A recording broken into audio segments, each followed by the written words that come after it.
What are you doing?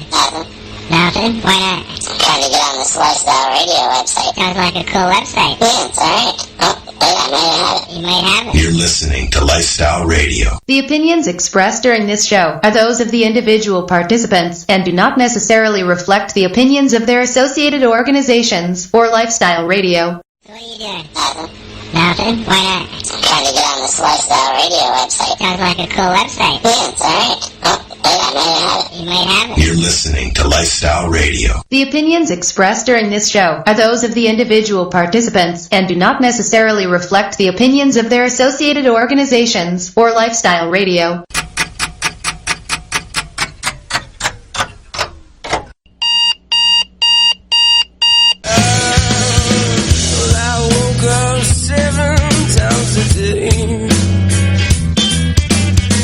It's easy feelings long to keep. Baby, get by a minute into force. Oh, I didn't notice it's all getting full. But only when caffeine back, chest, I got you. I didn't think it'd ever come to a stop. Good morning, everybody, and welcome to Cannabis and Coffee with me, Tamarijuana.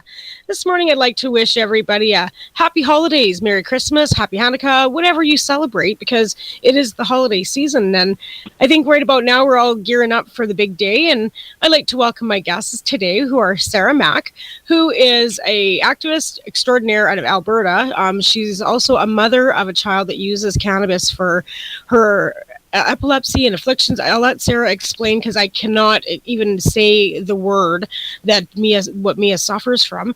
And I have Ross Middleton also with me, who's my secretary for Canadian Therapeutic Cannabis Partners Society.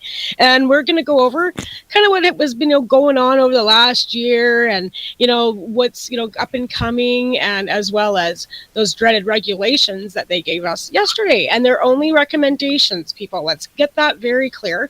This is about we had a Senate report that came out in 2002, and there was a lot of great recommendations in that the government never took into consideration either. But anyways, we'll talk about that a bit later. Welcome, Sarah and Ross. How are you guys doing this morning? Not too bad this morning. How are you? Oh, it's cold. Yeah, great, it's cold here in Alberta too. It's pretty freezing. Yeah. And how are you doing out there, Ross? Oh, doing great. Tamara, it's such a pleasure to be on your show finally.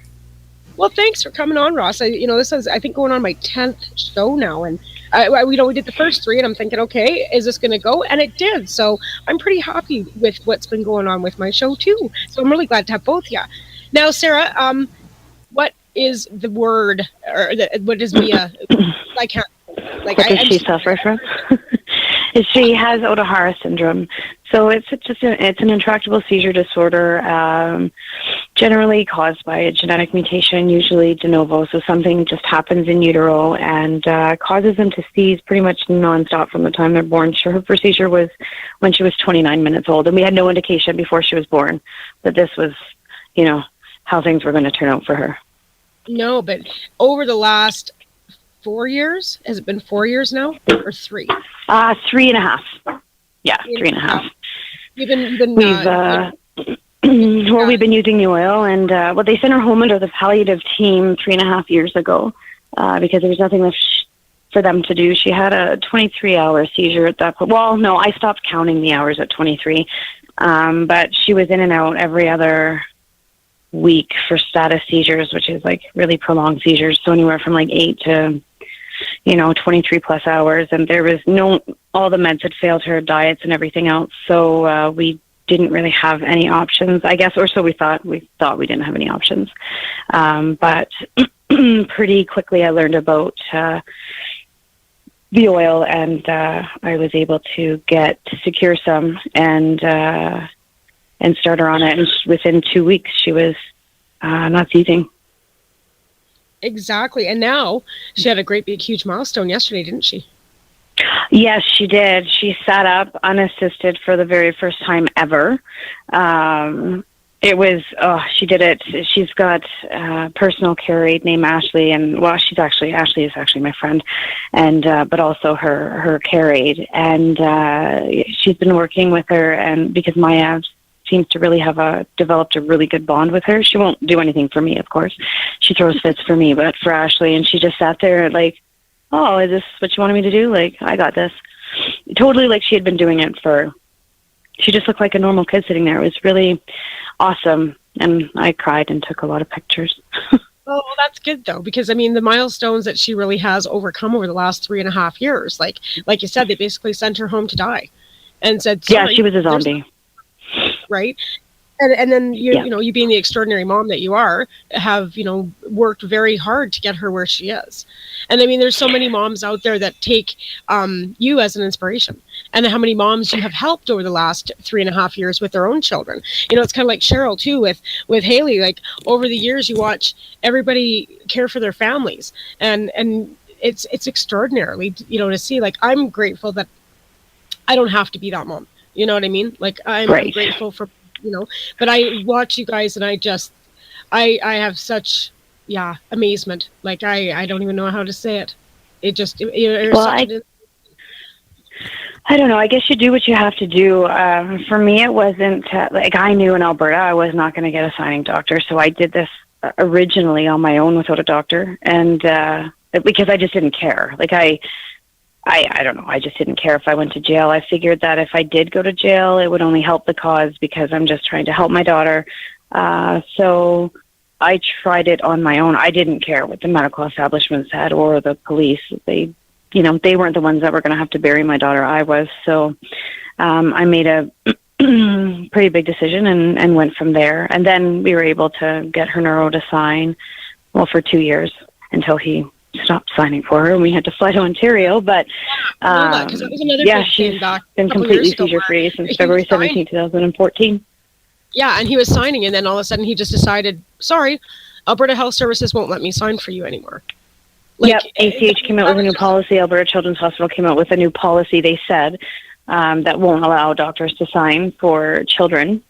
And really, does a signature matter to me? Not really, in a sense, you know, in an LP way. I just didn't want Child Protective Services at my door, or the police. You know what I mean? So, you know, it was mostly for that. And ACH came out with a new policy, and so I said, well, like, you want me to stop giving her this? This is the only drug that she is using, the only medicine that she's using.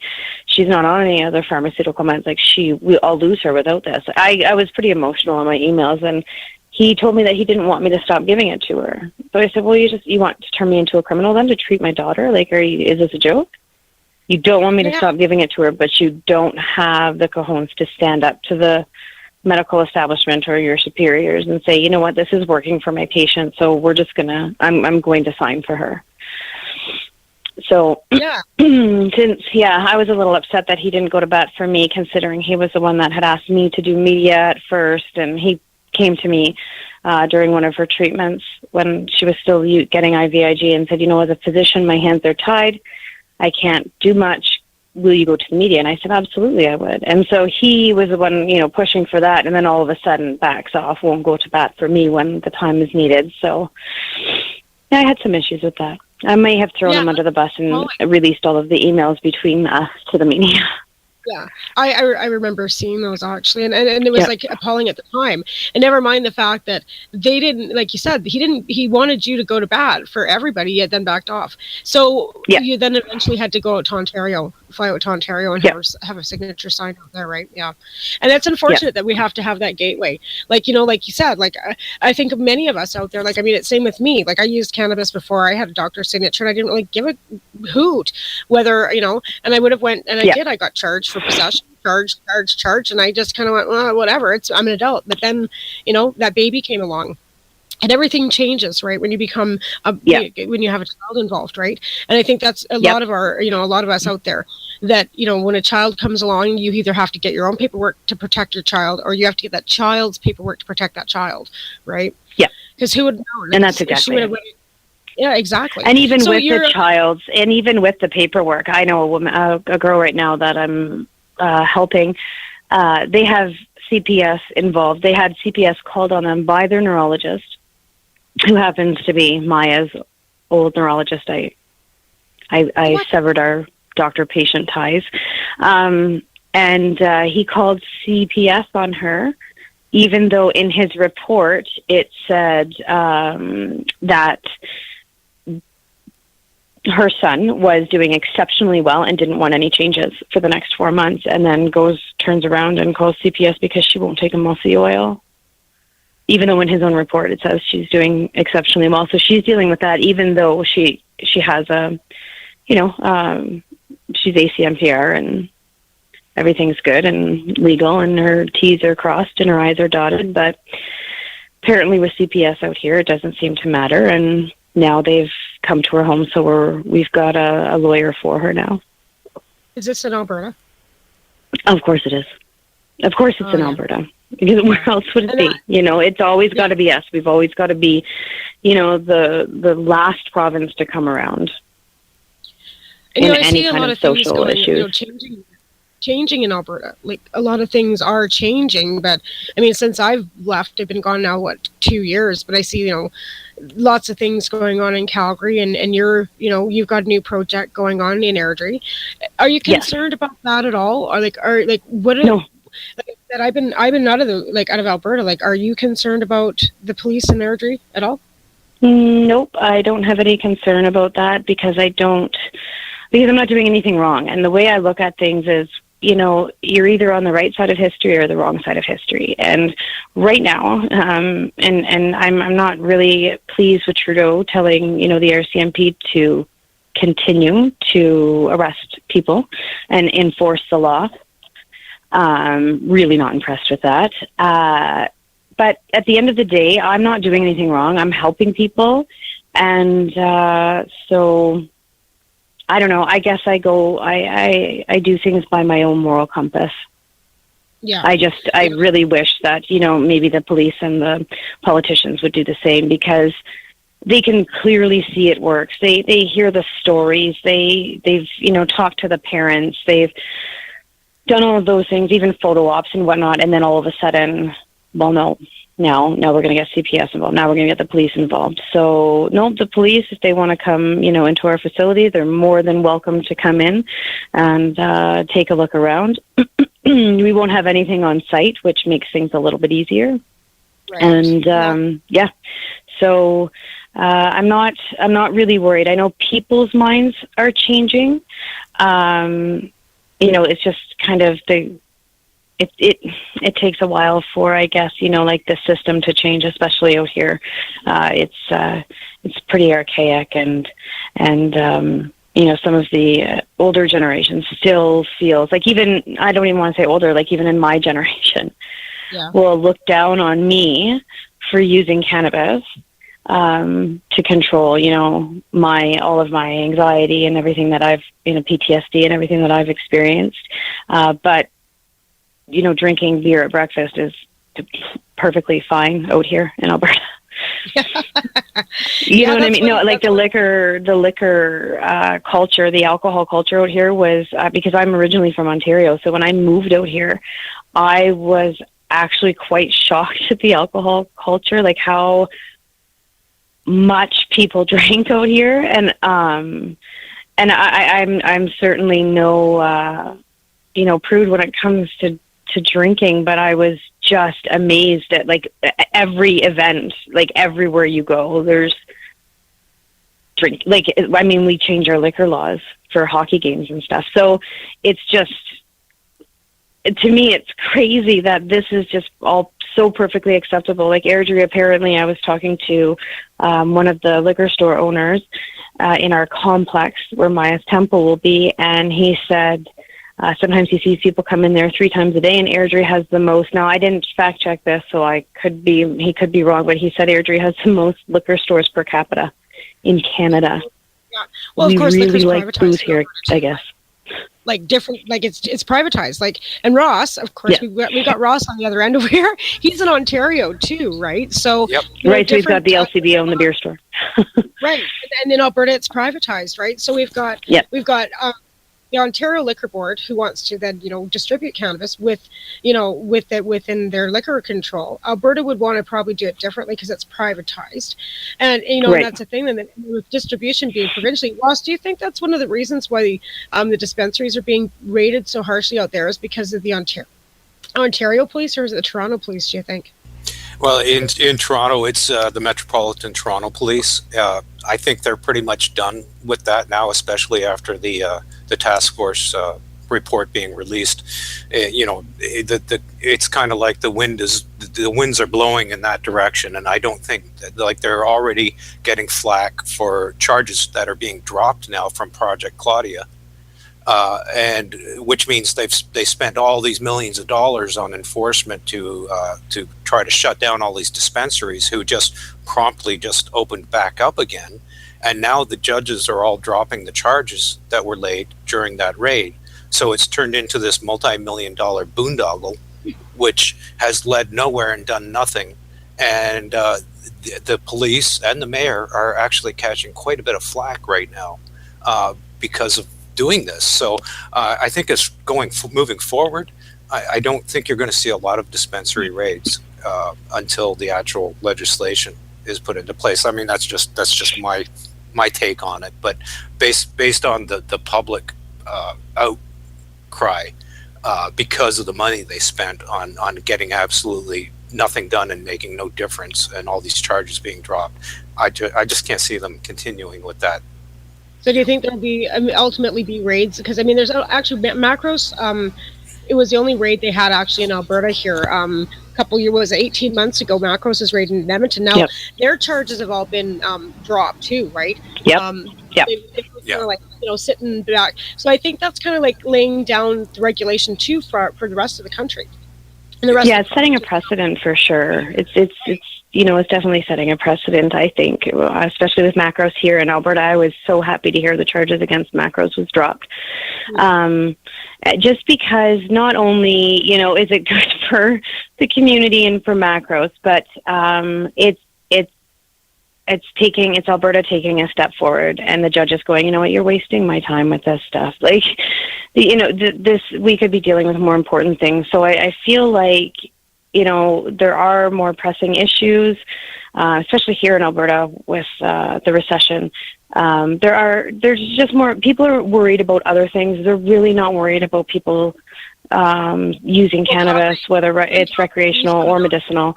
That's really just not on the agenda. I think that, people have got other things that they're worried about. So when they see these millions of dollars, tax dollars wasted on raids, they're going to be angry because they're like, hello, look at our, in Ontario, like I'm paying $600 to keep my lights on a month, but you're spending millions of dollars to raid these dispensaries and compassion clubs. It's ridiculous.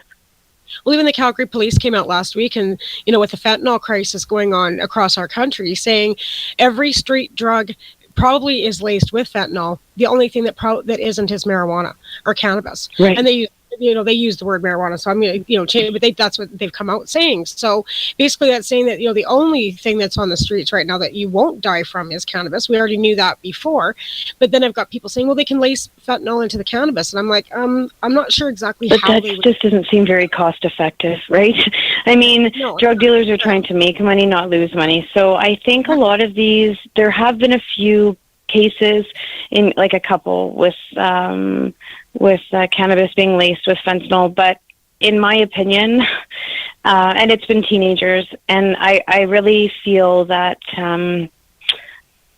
those parents might be a little bit too blind to what their kids are doing, because drug dealers aren't going to put an expensive drug, lace an expensive drug into cannabis unless somebody asks for it and pays for it, really. I mean, I think the parents are just kind of out to lunch on that one. And, obviously not connected very well with their kids. Because, if my son, either one of them, overdosed on fentanyl because they were smoking pot, I would automatically assume that they had asked for it. Or the other option is, a friend who may have, bought this, asked for it, whatever, and thinks it's funny to give to one of their friends, and it ends up accidental that way. But really, I don't really think many of these fentanyl overdoses are with the cannabis. It happened here in Airdrie a few months ago. I don't think the teenagers using it are unaware that it's in there. Right. And it's just not cost effective. It really isn't.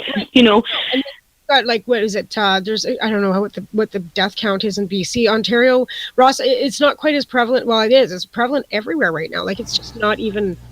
Opiate abuse is awful right now. Yeah, the number of deaths in Ontario is in the hundreds. Yeah, we're at same as in Alberta. Yeah, I think we're at 600 actually in BC right now.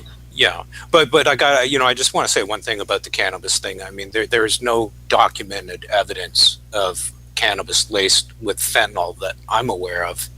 That's actually no, you are correct. Taken cannabis where they've tested it, in a gas chromatograph mass spectrometer and found fentanyl in cannabis. I just don't. I think this is one of those urban myths that get started and people latch onto and start throwing around without any evidence to back it up whatsoever, and it totally doesn't make sense at all. To do that, if you want to do fentanyl, you're going to go do fentanyl, and if you're going to smoke cannabis, you're going to smoke cannabis.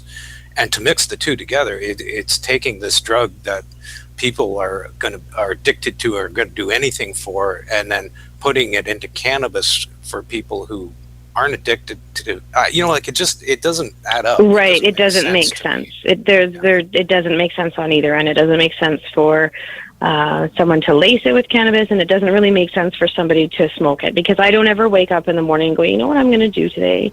Heroin. Because that's just not something that I think most cannabis users that are using it responds. I understand that there will be some addicts that also smoke cannabis, but that's not their addiction. Their addiction lies with the opiates, unfortunately, because they're so readily available right now, and they're so easily, you get so easily addicted to them that it's just created this horrible crisis. And I agree with you that people are scared. So now they're like, well, no, everything that, you buy potentially could kill you. And I think that that's fear mongering. I've never, ever been concerned about any fentanyl in any of cannabis, before I was legal. Never run into that. I've never had a problem with that. I agree that it is probably something that isn't, and like you said, any of the seized cannabis is not tested positive for fentanyl. Absolutely.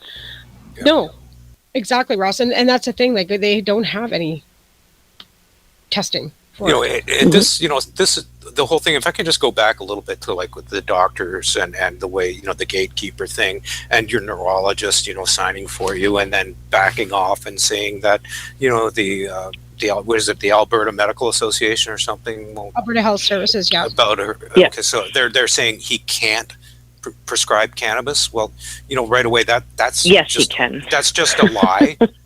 That's just an excuse. And all these people are allowed to do, whether it's the Ontario College of Physicians and Surgeons or Alberta Health Services or whoever they are, all they can do is put out guidelines. Right. And those guidelines are not law. Okay. And you don't have to follow those guidelines if you don't want to as a doctor, and you won't lose your license because of it. But they get all scared for their license. Yeah. And rightly so. They have to report to these bureaucratic organizations who have absolutely no standing in law whatsoever. They only govern the body of physicians, and all they can do is put out guidelines. And I know that here in Ontario, the Ontario Physician College has put out a guideline that says you should only prescribe up to 3 grams a day. Well, I know. Right, and don't they cap the THC out there? We're gonna quickly go to a break. So hold your thoughts right there, guys. Sorry. All right, we can do that.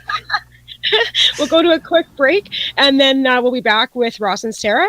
We'd like to thank my sponsors, 12 High Chicks Magazines, Remo's Nutrients, Canadian Therapeutic Cannabis Society, Maritimers United for Medical Marijuana, Haley Rose Foundation, and MJ Creams. And we'll be back after You Get Me Too High by the Top Brothers.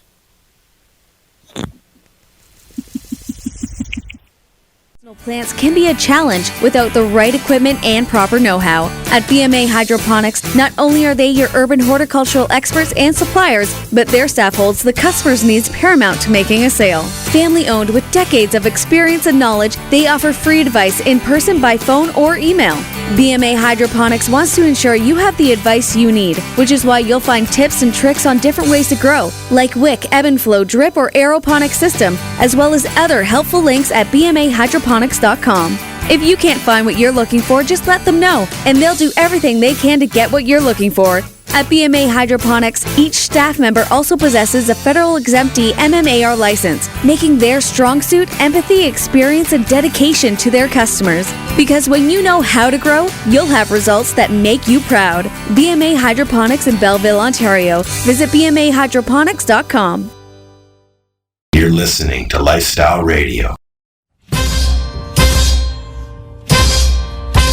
You get me too high. I overanalyze. If you've ever been too high, then you can sympathize. You get me too high. And I start to fly if I said some silly thing, and that's the reason why. Shiva, my sativa. You get me too high. Get me too high. Hey Shiva, got a fever. You get me too high. You get me too high. It's funny how the sky and each cloud and every moment seem to drift right by. You get me too high. I've never been this shy, but I swear I love you, baby, till the day I die. Shiva, my sativa. You get me too high. Get me too high. Hey Shiva, got a fever. You get me too high.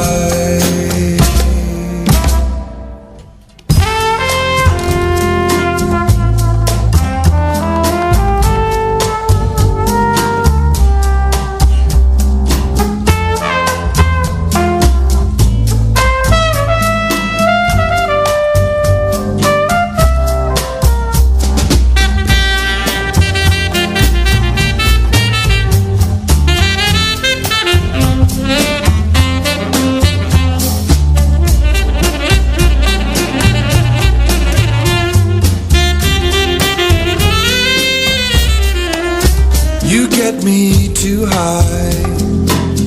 I overanalyze. If you've ever been too high, then you can sympathize. You get me too high. And I start to fly if I said some silly thing, and that's the reason why. Shiva, my sativa. You get me too high. Get me too high. Hey Shiva, got a fever. You get me too high. For an hour and a half, Sarah. If you have to go for an hour, but an hour and a half too sometimes. Okay. I think we are back on the air with Sarah Mack and Ross Middleton. I'd like just to take a minute to mention Alan Thicke has passed away. I know a lot of us grew up with him being a Canadian actor, and most of us being in our older 40-ish, some of us, that we did grow up with Alan Thicke. So I'd like to mention that, his passing is kind of something that will affect many people today. So be thinking about you. And we were talking before the break, Ross, we were talking about What were the hell we talking about? The break comes and goes. We were talking about the doctor of the colleges, and Right. and I think somewhat unethical behavior on the part of the doctors. I mean, and using these guidelines, these silly guidelines that these governing bodies of physicians put in place as an excuse to just let you down, to put your child's life at risk, to put your own life at risk, just because they want to protect their license. And the fact is, I think I was saying that we have a 3-gram limit that the college said that they, as a guideline, that the doctors should follow. And I happen to know that a lot of doctors are just not following that. My specialist gave me 6 grams a day, and there were no issues at all, and the college isn't calling him and threatening him his license, and Health Canada is not calling him or doing anything. So it's just something that they're doing to give doctors an excuse to say no. But do you think 6 is reasonable? Do you think if the doctor signed for like 25 or 30, he would be getting called? I think if you get into double digits, Health Canada will call. And I do know of cases where they have. But basically what the doctor does is they, if they stand by their guns, they say, does this person really need to have, 12 grams, 14 grams, whatever it is? And if the doctor just says, yes, that's my medical opinion, they say, okay. Okay. And that's the end of it. So, and that's, I think, why I was so upset, because I knew that it was a lie when he said he couldn't. And that's why I went directly to the media, because I knew that her recommendation, her authorization was running out, and I wasn't going to stop giving it to her. So I went directly to the media, just kind of to protect myself, because I figured if I had public opinion behind me, that, there wouldn't be any issues. And that's exactly what happened. I didn't have any issues, because there was like a period of like 3 or 4 months where she wasn't legal, and after not seizing, and that's the thing too, she just had a normal EEG.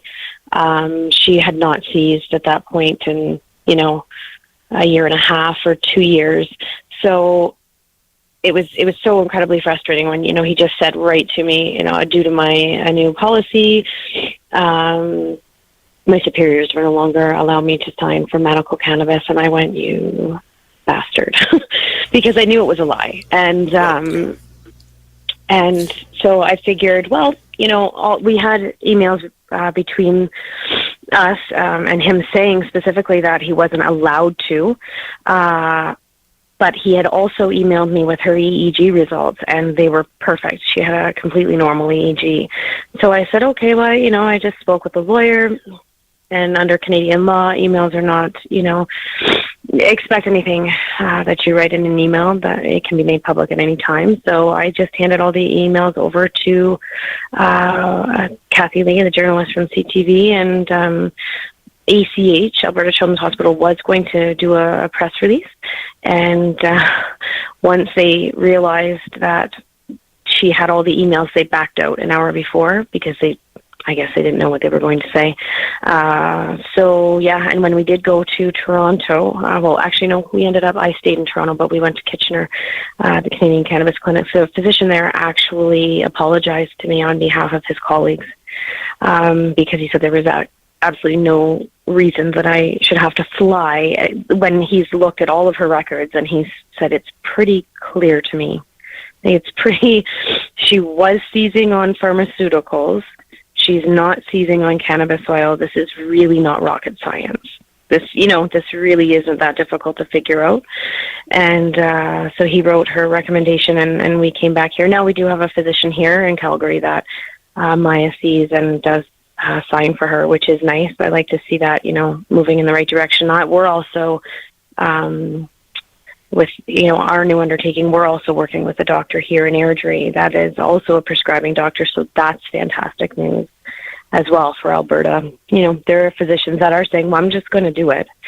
So, this is the way medicine is moving. You're either on, the new frontier of medicine, or you're not. And unfortunately, there's quite a few physicians, especially ones that work with peds, that are just not, which blows my mind, because Maya's had ketamine midazolam, propofol, drugs like that, and nobody bats an eyelash. And cannabis oil is, the be-all and end-all. Yeah, It's going to destroy everything. It's ridiculous. Giving kids Ritalin or, anything else too. Yeah. Like they don't, really, Oxycontin now they can give to kids. So why would they think cannabis? But like I said, within the next, few months to a year, I'm hoping that, these recommendations that they came out with the research portion the government does take, because, but then again, we got a doctor that, really is he really doing he's using people that have never used cannabis for his research. So, why the milligrams and the grammage, levels could be where they're at, because let's face it, people that have never smoked cannabis before, their first time smoking cannabis, they're going to get stoned. And there's no ifs about it, right? It's much different. Yeah, it's much different for your casual smoker than your daily smoker, obviously, right? I know a lot of people have said to me, how do you function? And I said, I can't function without it. Like, not in a physical sense, but my anxiety is so just completely off the wall that if I don't, I can't focus and really get anything done, because the anxiety is so overwhelming at times. So because you don't get that stoned, stupid feeling that you get the first few times that you smoke, right? It changes over time, and it just becomes like almost like taking a vitamin, right, with your endocannabinoid system. So that's kind of how I look at it. But yeah, they are going to get a little bit stoned, and for your daily cannabis medicinal, especially user, the milligrams and the dosages are going to need to be higher, and that's just the way it is. So Ross, you've got a project on the go out there. So Sarah's got Mia's Temple opening here up in Airdrie, Alberta, in the next few weeks. Was it a week probably, Sarah? You're going to be opening about a week? The 19th, our doors will be open. We're doing a soft opening, just before Christmas, and then we'll have a grand opening in January, in the middle to end of January, where we've got we're getting a cereal truck. We're backing that in, because in the back it's an actual bay that we've turned into the yoga studio. So we're going to open up the bay and back in a cereal truck. We're going to have parachutes during the day. It'll be kid friendly out back, and face painting and stuff. So, and there'll be, education going on. Hopefully our physician that we're working with will be able to make it. She is going on vacation, so hopefully we can work around that. And, it's going to be a really great time. So you have a physician lined up to help people with their ACMPR at your location? We have... that's what I'm hoping with her coming out. But she's located at a different facility. She had actually wanted an education center in the condo that she's at, but the condo board wouldn't allow it. So we're just going to be working with her on a referral. So anybody that comes in, that wants to go under the ACMPR program, we will direct to her, and then, she will direct them back to us. So it's kind of, that's how we're kind of going to work together. And Ross has got a project going on out in Belleville, Ross. Ross owns B&A Hydroponics out in Belleville, Ontario, and and as well as he's the secretary for Canadian Therapeutic Cannabis Partner Society. So within that, being a non-for-profit organization as well, he's got a little project that him and Deb have been working on out there. Do you want to fill us in on what you guys are doing out there, Ross? It's pretty exciting. We are going to be opening an office, a consultation office, that basically under the banner of the Canadian Therapeutic Cannabis Partner Society, and it's going to be operating. We're open 6 days a week, and it's going to be open 6 days a week. And we get most of our customers are medicinal growers, and many of them are looking to get licensed and get access to the program. So we've been basically trying to bring the office into the retail store where all the people come and we talk to, and that way they have a place where they can sit down. We can help them understand the program, how it works, fill out the paperwork, make sure they get the right medical document, and starting in the new year, hopefully before the end of January, we have a doctor who's actually going to be coming in and using that that particular office as a doctor's office 1 day a month, and he's going to sign 10 people for up to 10 grams a day, and it's going to be strictly for home growing. Well, I shouldn't say strictly for home growing, but it's going to be focused on home growing. But if somebody gets a medical document from them, of course, they can access a licensed producer if that's their preference.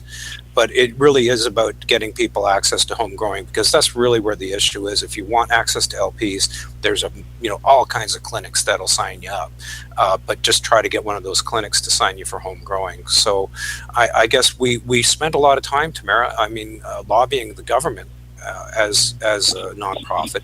We created the alliance, the National Task Force on Medicinal Cannabis. We lobbied the government, and that's what we were focused on doing, and we kind of won that war, I think, didn't we? I mean, to a degree. We didn't get everything we wanted, no, but we did. We got like 70%, I think, of what we asked for, which I consider to be a win. And the ACMPR program, for all of its shortcomings, and for keeping that doctor gateway thing, which was really one of the things that we lobbied hard for. That was the 30% I think we lost was that part. But we, putting the program back and making it look a lot like the old MMAR, and then on top of that, seeing in the legalization task force coming out and saying that they recommend that they keep a separate medicinal program and that it be basically the ACMPR. So that was encouraging to see too. And then, with a review in 5 years, I'm there again. It's another thing where there's shortfalls and shortcomings, and there's people who don't like what they're hearing about some things. But there was good stuff in there too, and it's. I think it's hard for them to come out with something that everybody's going to like. Well, like I've said before, Justin Trudeau could come out in a pink tutu and do a great big dance for everybody, and he's still not going to please everybody. And it doesn't matter whether it's, medicinal cannabis or whether it's pipelines or anything. We're dealing with the government, right? And I think bottom end of it, we've all been dealing with the government for so long with medicinal cannabis and legalization and everything else in so many aspects that we've lost the sight, the fact that we have to get through to the government, and we have to get through to the people that don't smoke cannabis. And and we like to think we're a majority, but in reality we're a minority of the Canadian population that uses medical marijuana or uses cannabis for whatever reasons that we use. I mean, I know they've got big numbers saying 98%, but 98% of Canadians don't use cannabis daily. You know what I'm saying? Right. So I think we've gotten a long, like when I started this 10 years ago, we've come a long way. And that's what I mean, like over the last year, even, last year we've come out with a new program. We won the Allard case. We, got our gardens back thanks to the, to the patients and John Conroy and Kurt Tucson, that legal team that, really got us to where we are now with the ACMPR. Legalization with the recommendations. I'm still on the 4-plant, limitation kind of thing, thinking that's kind of lit. But other than that, and the age limit restriction, it's better than 25. They were talking 25. And I know I was happy to see that too. My tongue, the protect the children. But in reality, when we went and spoke with the Liberals about saving the children, as they want to put it, that's not the message we actually gave them. They kind of twisted that. What we said, we got to keep it away out of the hands of the children on the streets. And we were talking children. We were talking 15 and under. We weren't talking about the teenagers that we know are already using it, right? So in hindsight, the message that they got and the message that they've put forward, because we're dealing with, like I said, soccer mom out there that, yes, she might sit and drink a bottle of wine every night, but by God, she's not going to smoke a joint, and thinks that marijuana. I know. That's Airdrie. That's Airdrie. It's not a bottle of wine. It's Pombays. Well, whatever the Pombays, we're kind of known for Pombays. And when we're talking about trying to get through to the average Canadian about medical cannabis, I know a lot of people are more accepting of the fact that we're using it for medicine. But when they think about recreational use there's still reefer madness out there, people. I hate to say it, but especially for Sarah too. I lived in Alberta my whole life. Alberta's Texas, Mississippi of Canada. It's Mississippi. It was a culture shock, definitely, from moving from Ontario here. That's for sure. We're not exaggerating. When I got busted in Taber, Alberta for 4 grams of cannabis, the judge threw the book at me. And I think the worst part about that judge used to be a defense lawyer. You know what I Like mean? 4 grams. 4 grams. Like, I couldn't even imagine. So, you know, in Ontario too, like, look at what they're doing with it. Like, and all those dispensaries though, they've actually thrown those charges out. And macros, that's a step forward, throwing the charges out. But in hindsight, 5 years ago, nobody was throwing any fucking charges out. No, and even still, even though the charges are being thrown out, this is still costing people money, not just government, but these dispensaries, because I know with the dispensaries, you can buy rate insurance for quite a high premium.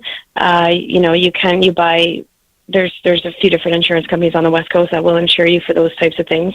But you're still looking at lawyers' fees and court fees and all of that until the charges get dropped. So, you know, a lot of these dispensaries are just starting out. They're wanting to get their foot in the door, and then all of a sudden they're thrown this with Project Claudia, which was... For macros, like, it financially devastated that whole family. Like, absolutely did. It absolutely did. They destroyed their home. They threw dirt on Jan and Bob's floor. Like, the Stony Plains RCMP were brutal on them. I mean, it's been a long 18 months. They're tired. I wish them the best holiday ever, you know, because I'm so happy for them. You know what I mean? But in Alberta, like, they were thinking they were looking at jail time. And Jan's not a young woman anymore. Like, you know what I mean? Like, you know, her and Bob are seniors, and they were, you know, when they went into this, they were thinking they might go to jail. So the anxiety and the pressure that they've been under over the last 18 months, and, you know, even with, you know, the boys, like, I'm just so happy that they'll be able to go through the holidays now and not have to worry about what the outcome's going to be in January. You know what I mean? Yeah, it's definitely going to be a celebration for this holiday season for them. That is absolutely... We should all celebrate, you know, the fact that we do have these regulations or recommendations that have come out in a pretty positive manner. Like, considering it was Anne McClellan, that everybody's like, oh, she's the biggest prohibitionist ever, and da-da-da-da. But, you know, in hindsight, and Bill Blair, like, maybe they were listening.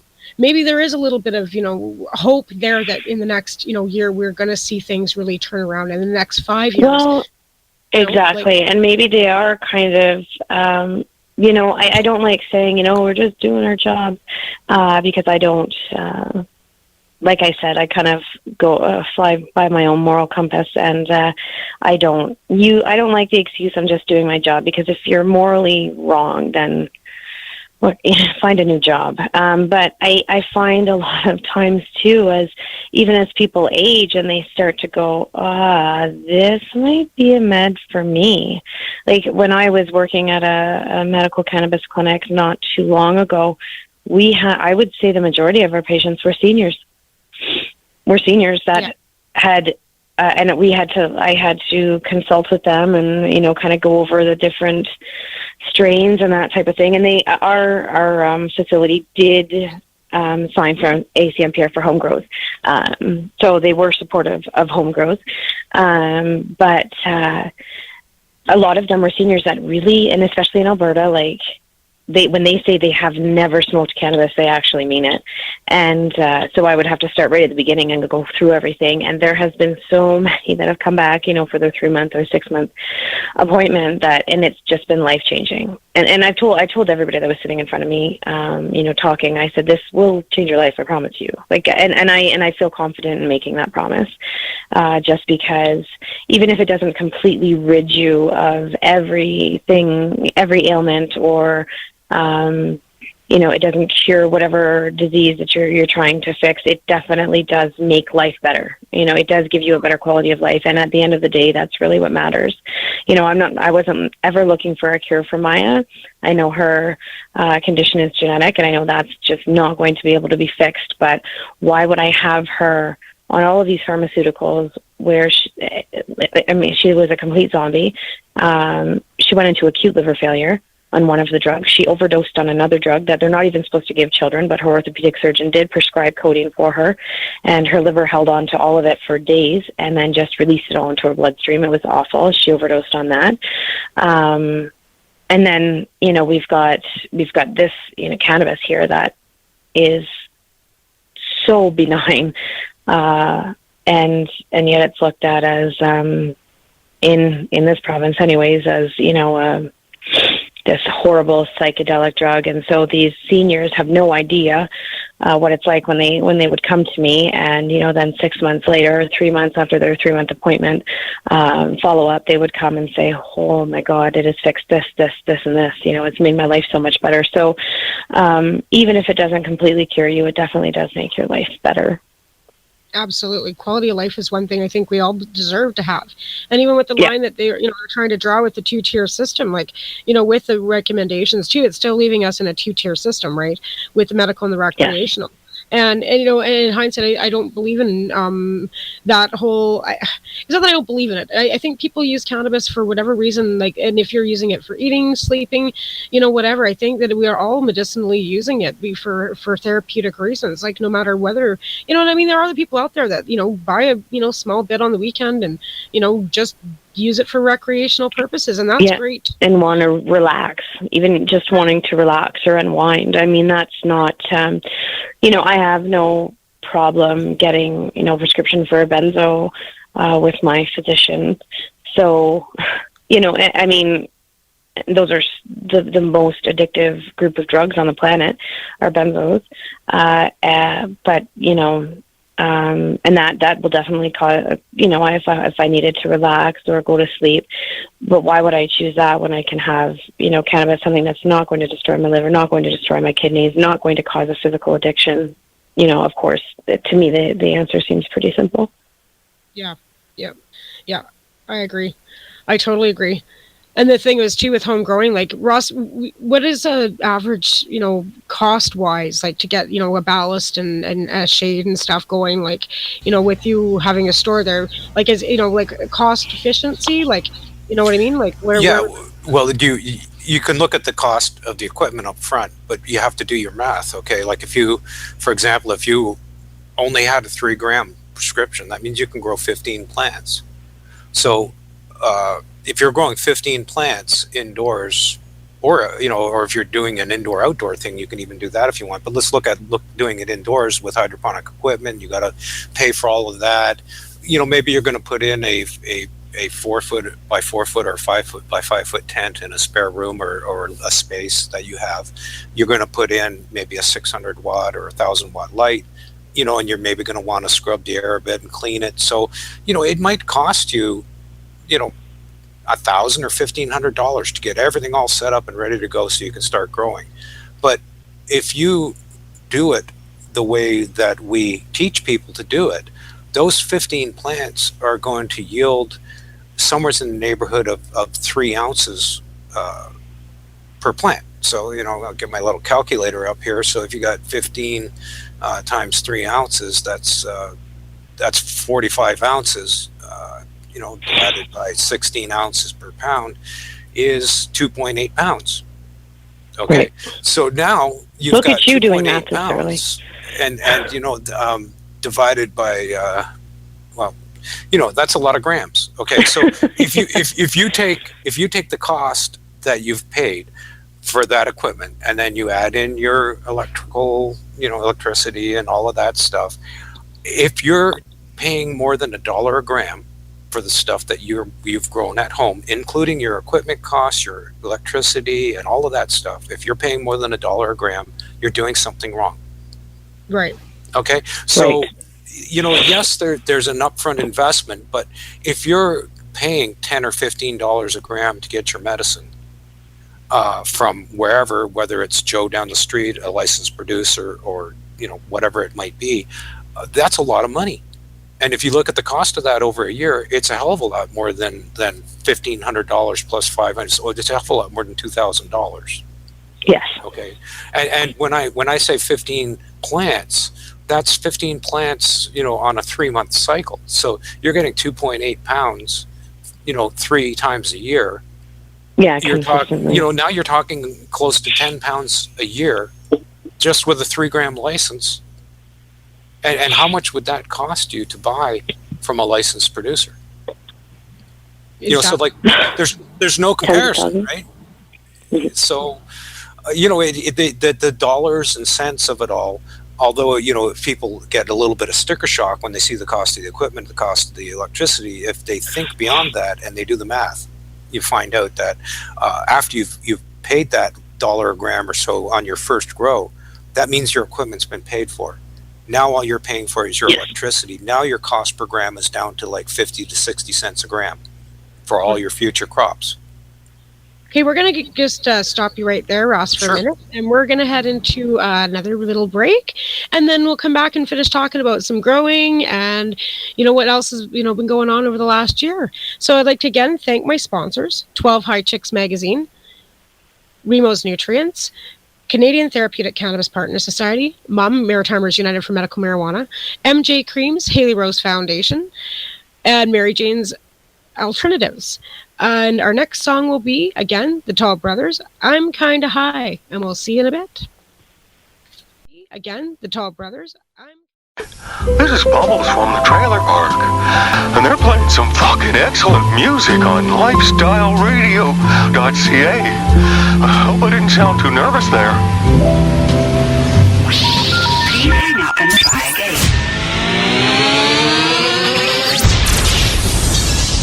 You're listening to Lifestyle Radio. What's up? It's Reed from My Darkest Days, and you're listening to lifestyleradio.ca. You like music, you like weed, well, we gonna be good friends indeed. This is how much I like more than smoking trees.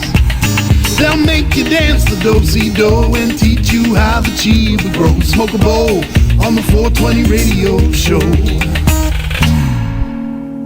On Lifestyle Radio. I'm feeling really good and very strong and very happy that I am now almost free of seizures and 48 for 48 days. So I feel so much stronger and better and much more better than I ever felt before in my whole entire life. This is like the best day ever. This is like a dream come true. Tune in to the 420 radio show. Fridays at 7 p.m. Eastern Time. With Marcel, Lori, and Al. Along with their guests. Tunes. 420 seconds of news with Chris Backer. And weekly grow tips from Ross Middleton of BMA Hydroponics. Pull up your couch. Grab a coffee. Light up and join us right here on lifestyleradio.ca.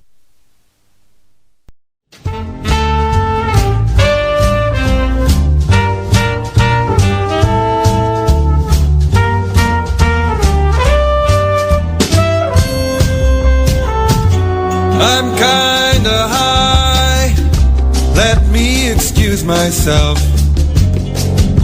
But it seems like it's just moments since we met. I'm kinda high, let me introduce myself. Did we meet before, or am I just kinda high? If you think it a little strange, dear, take a puff on this and then you'll dig my sweet refrain, girl, when I sing it again. I'm kinda high, let me excuse myself. But it seems like it's just moments since we met. I'm kinda high, let me introduce myself. Did we meet before, or am I just kinda high?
myself.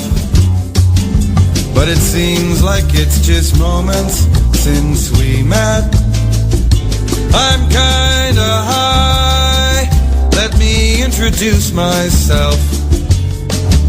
Did we meet before, or am I just kinda high? If you think it a little strange, dear, take a puff on this and then you'll dig my sweet refrain, girl, when I sing it again. I'm kinda high, let me excuse myself. But it seems like it's just moments since we met.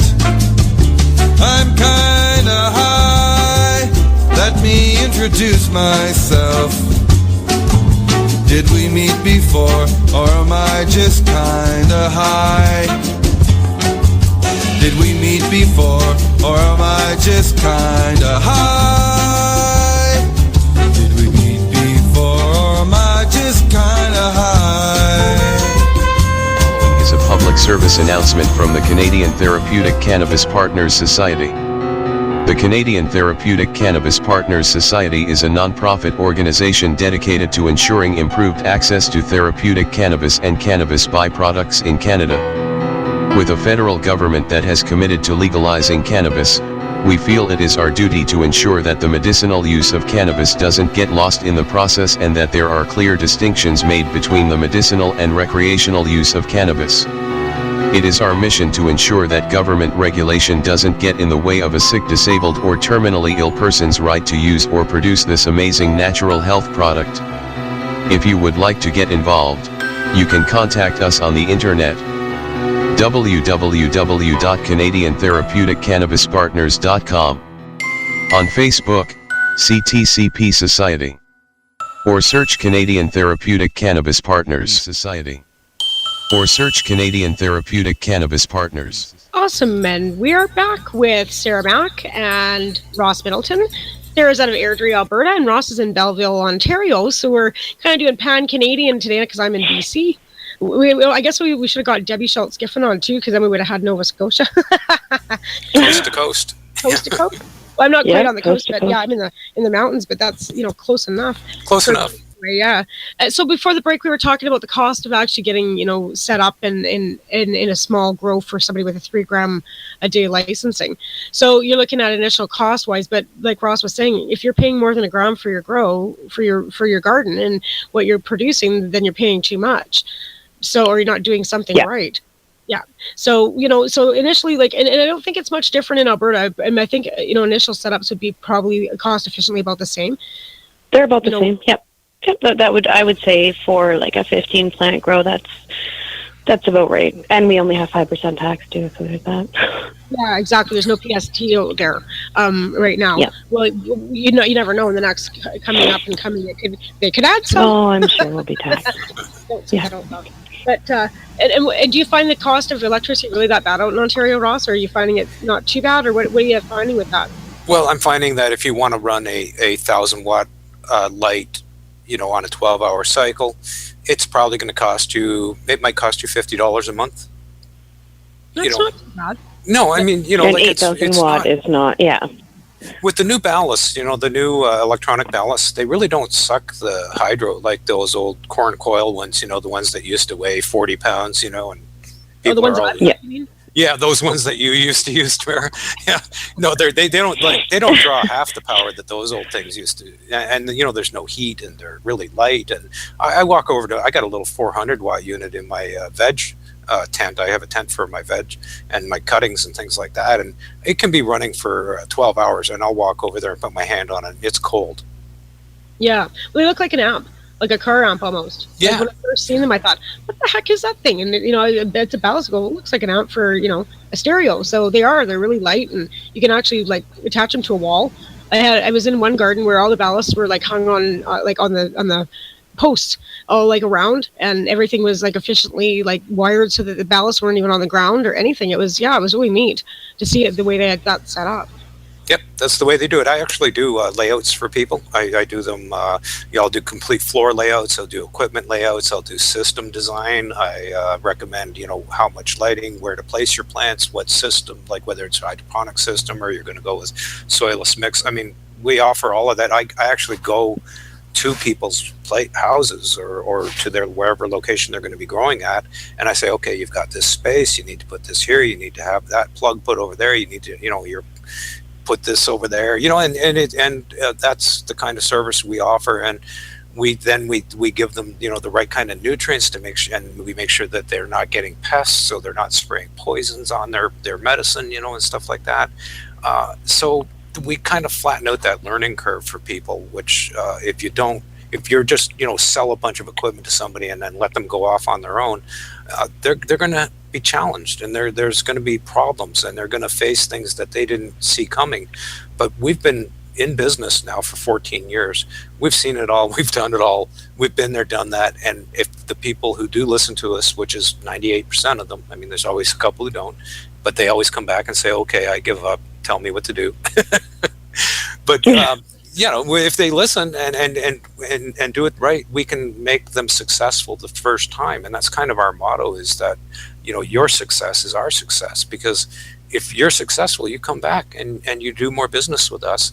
And if you're not successful, you don't come back because you give up, you get discouraged, right? So I don't know how many times I've walked into the hydro store in Calgary and asked the guy questions there, and he looks at me like, what? Well, the first thing and a lot of times they don't want to even talk about it. Like they won't. They're almost afraid to out here. So when I go in, that's just plain silly. I'm very, very open, and I tell people to Google me, so they know they can talk to me about it. I know that sounds ridiculous, but no, I use that one too, because it's almost like they're scared to talk about it. Like, what, if you don't understand what I'm saying, just Google it, because that's a lot of times you get into into it with people, and a lot of people got mindsets, like it's the same with oil making, and it's same with baking, and it's the same. Everybody has their own ways of doing things, whether it's gardening, whether it's baking, whether it's tincture making, candy making, you know what I mean, and everybody's got their methods, and none of it's wrong. Some of it might not be everybody thinks their way is the best too, right? And absolutely. That's not always right either. Like I'm one of, I'm really open to, constructive criticism. If my stuff's not working for you, I want to hear about it, because that's not much point me putting out ineffective medicine for you. You know what I'm saying? So don't be afraid to say, hey, these are garbage. They don't work. Can you, either fix your method or don't buy them. But I'd rather somebody say to me, hey, I didn't find these very effective. Maybe you should tweak them, than go around, talking shit behind my back, and I think that's, I'm not saying that's happened at all, but I think with a lot of things too, like, people were more upfront about what they were doing. And like I said, walking into the hydro store in Calgary, the guy looks at you like you got 3 freaking heads. I had to bring out my medical paperwork to show him, say, look, see this pink piece of paper here? I'm allowed to have this stuff. And then he kind of like opened up and he actually gave me a discount. But, this is back 4 or 5 years ago now or whatever. But, there was only the one hydro store in Calgary. Is there any more that have opened up since then? Because they closed 2 now.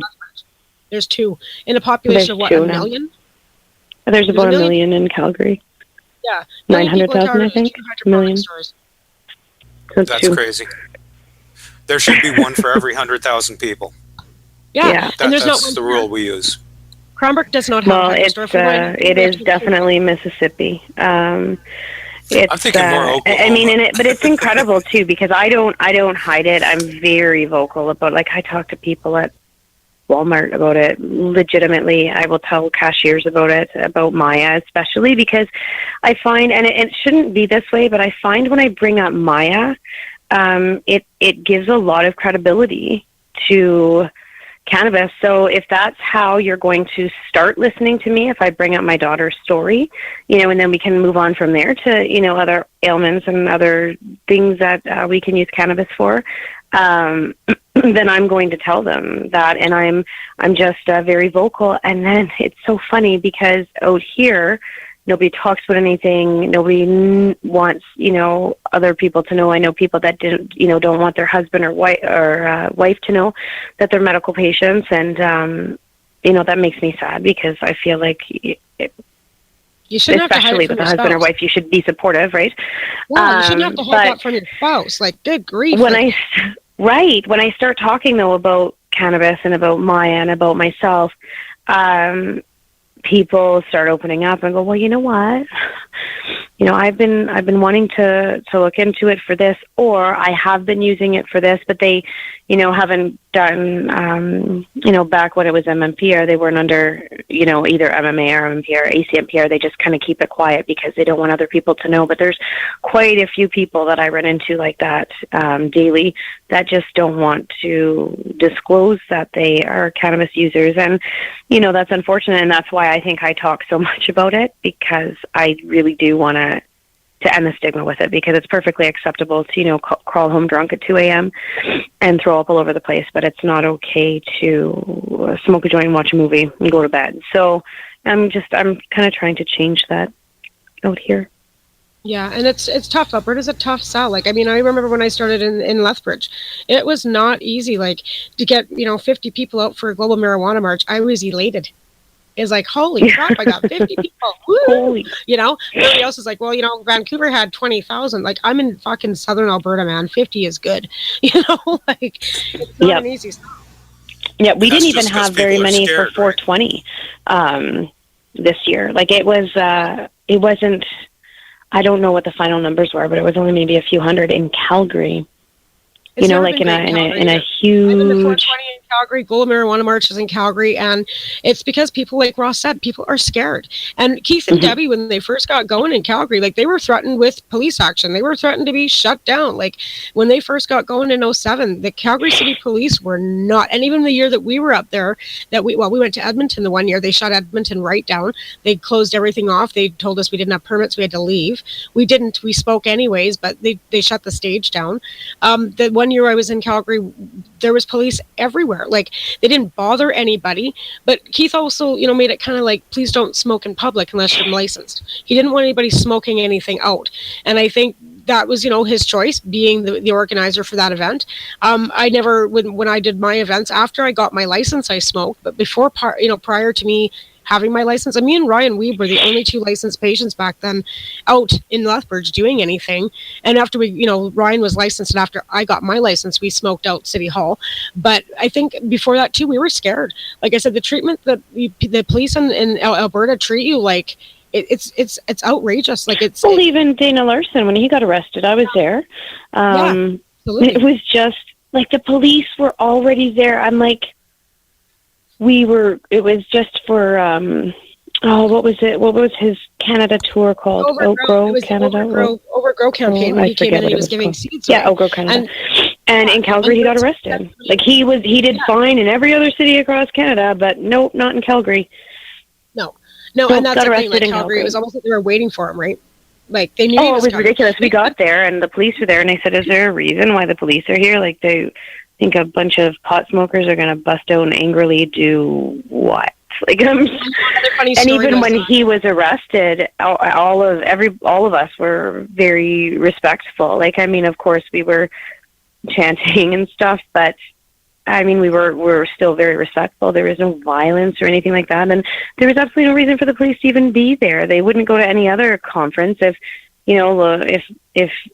Labatt's Brewery showed up for a conference. I really doubt the police are going to be sitting outside waiting to, you know, arrest people or making sure that there's no craziness that's going to break out. And that's with alcohol, but cannabis, no. Like, we've got you know, a paddy wagon and 4 cars. Like, are you kidding? Yeah, but the Hemp Expo in Calgary was epic too, right? Like, that was only I missed that. Unfortunately, I was at, my dad passed away, so I was at his funeral, so I wasn't able to go to Hemp Fest. But another funny story too, Dana, actually, Mark and Jody Emery too, Keith and Debbie Fagan had them white-hatted at the airport. So when they got off the plane, they come from Vancouver to Calgary, and Keith and Debbie had the airport authorities there white hat them to come off the planes, right? Which is something that once the media got a hold of it, the whole city was in a frickin' uproar. It was hilarious, but it was good. That is funny, right? Because it was making awareness to the fact that these people are, you know, coming to our city, and they're in their own rights, famous and have their, reasons for being here. So it was great. But, like I said, over the last 10 years, well, even over the last year, looking back on what, how far we've come with, like I said, winning the Allard, gardens opening up, the ACMPR coming in, regulations. Nobody's going to be ever happy with everything the government, like I said, we're all government regulated. You can, be one of those people that decide, I'm not going to get a license. I don't care what the government says. I'm going to keep doing what I'm doing. And that's okay too, because in reality, laws are there, for structure. Right. And right now, people are following those regulations if they choose to. And if you choose not to, that, again, is your personal choice. And I know a lot of people choose not to get a card because they don't feel they want to be tagged. And I'm on the fence of it. Like, if you tell me you got medical need, or you tell me, like, I don't judge. I don't discriminate. Like, I think these, dispensaries and stuff that have opened up to 19 and over, a terrific first step move, like baby steps. Right. But in the last 10 years, and Ross can attest to this too, like with the national task force that we put together, really with getting our proposal into Health Canada. It was a, printed, binded copy that they actually accepted. We were the only group that actually got anything to Health Canada before the ACMPR came out. Like Ross had said, 70% of our recommendations were taken, and we lost out on 30% of it. But overall, between the Canadian Therapeutic Cannabis Partners, MOM, Haley's Rose Foundation, and MCPAC, we all sat down and derived this together, and we're pretty proud of the fact that they did use a lot of our recommendations in that. So over the last year, like, and this being my last show of the year, I'd like to thank both you and Ross for being on my last show, and for coming and joining me, because like I said, me as milestones over the last year, your milestones over the last year, because you've done a lot of media over the last year too, Sarah. Ross and Deb, with their milestones out in Belleville too, and with Canadian Therapeutic and our national task force, and last year we worked so diligently hard to make sure that everybody's happy. And that's, I think, bottom line, when we're all out there speaking to media, we're all out there speaking and educating, the bottom line is we're working for other people. We're thinking of patients, we're thinking of recreational users, we're thinking of the outer box rather than just our own boxes, right? So I'd like to thank both of you for all your hard work over the last year.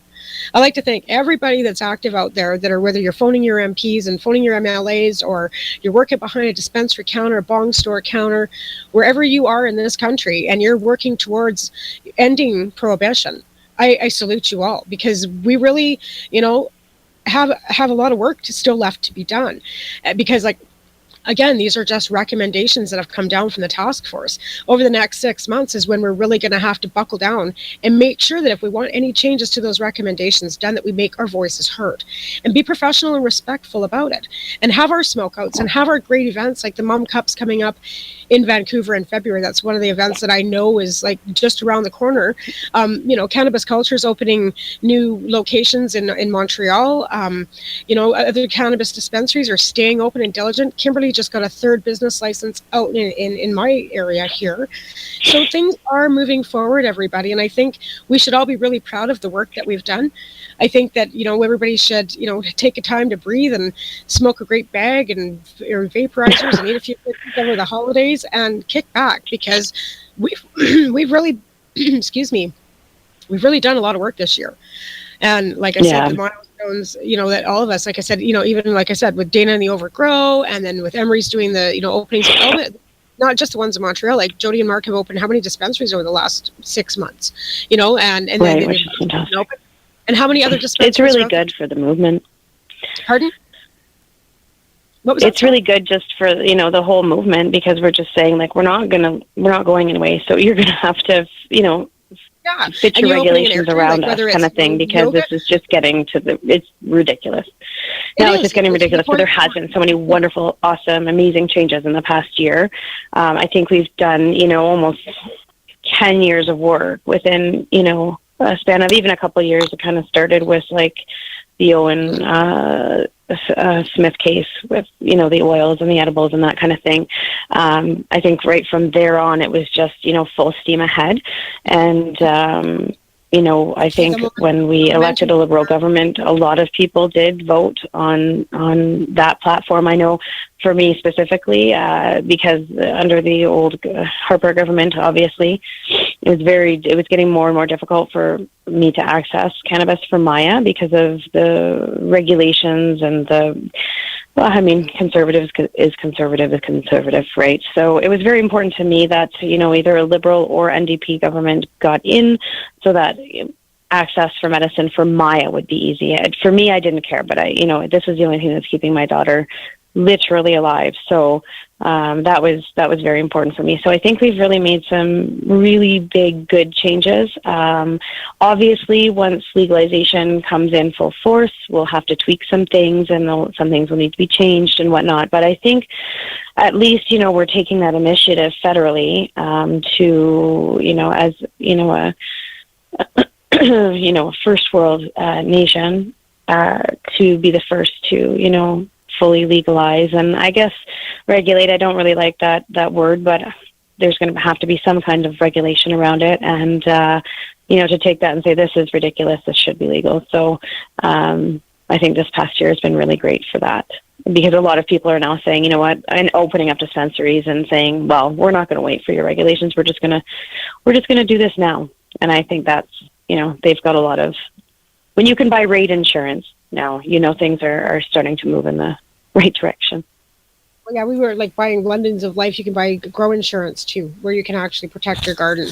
I think it got a high premium too, but I think it's Lord of London's that you can actually get gardening insurance now too, which of course, would have lost out on that because with the MMPR, 3 years of nobody, unless you were under the owl, you weren't growing. So a lot of people did shut down, and a lot of people did quit growing. And like I said, now I'm back to where I can actually, go back to gardening with my husband being my designated grower, but my equipment's all gone.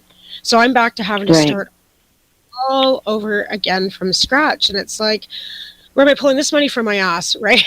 You know what I mean? So right now it's kind of, on the back burner. I'm still waiting for my doctor to get me my paperwork, which has been 3 weeks now. So I'm a little bit grumpy about that, but she has agreed to do it, which at first she said no. She was going to refer me off to Nelson. So again, more milestones been made, like even getting a doctor in BC to begin with, because I didn't have one.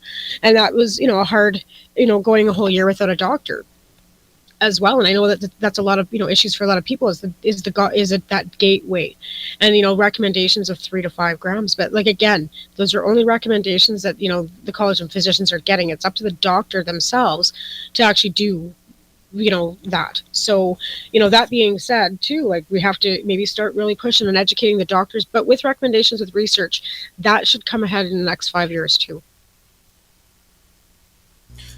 Yep, I think you will see a lot more research, and if I can just make a little closing remark about 2016, I personally see it as probably one of the biggest years for cannabis ever. There was more done. There was a roller coaster ride. I mean, we were up and down and up and down, but in the end, now we're at the end of this year, looking back as we had intended to do in this show. I do honestly think that 2016 has been probably one of the biggest years for cannabis ever, but we're definitely not finished. 2017 could turn out to be an even bigger year with the legalization process, with keeping medicinal as a part of that and a separate part of that whole package, which it looks like if they follow the recommendations of the legalization task force, that's going to happen.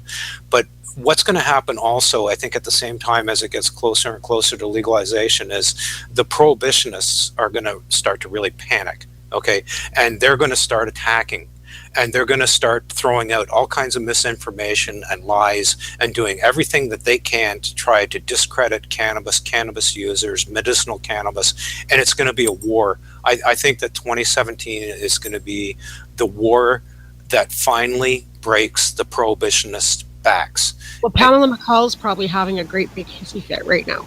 Yeah. Oh my God, they didn't listen to anything I said, and they're still going ahead with legalization. So we do have those creeps out there, and we know that.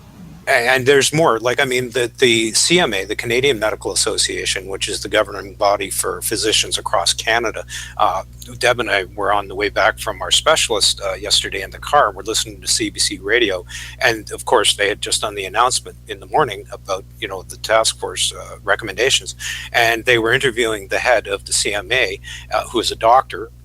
I guess I do that in quotation marks, but he was, we were both wanting to just reach through the radio and just, grab this guy by the throat and strangle him for the things that he was saying.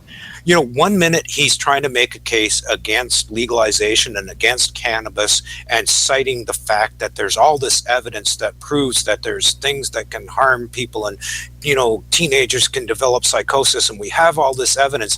And then when he turns around and it comes to something that might be an argument for cannabis, all of a sudden it's, oh, well, we don't have any evidence for that, and there's no evidence for this, and there's, you can't, like, what is it? Do we have evidence or don't we? Like, when you want to make your point, there's all the evidence in the world, but when somebody wants to argue for cannabis, all of a sudden there's no evidence. So, there's no credibility there, and I think all of that there is there, and something that hasn't come up here is money, and there's money in pharmaceuticals, and though that money gets channeled to doctors, and pharmaceutical companies don't want to see cannabis be legalized. They don't want to see it used for medicinal use, and they're putting all the pressure on the colleges, on the doctors, and there's duffel bags full of money, and I use that term all the time, floating around all over the place that are influencing people's opinions, even when they know they're lying and they're misleading.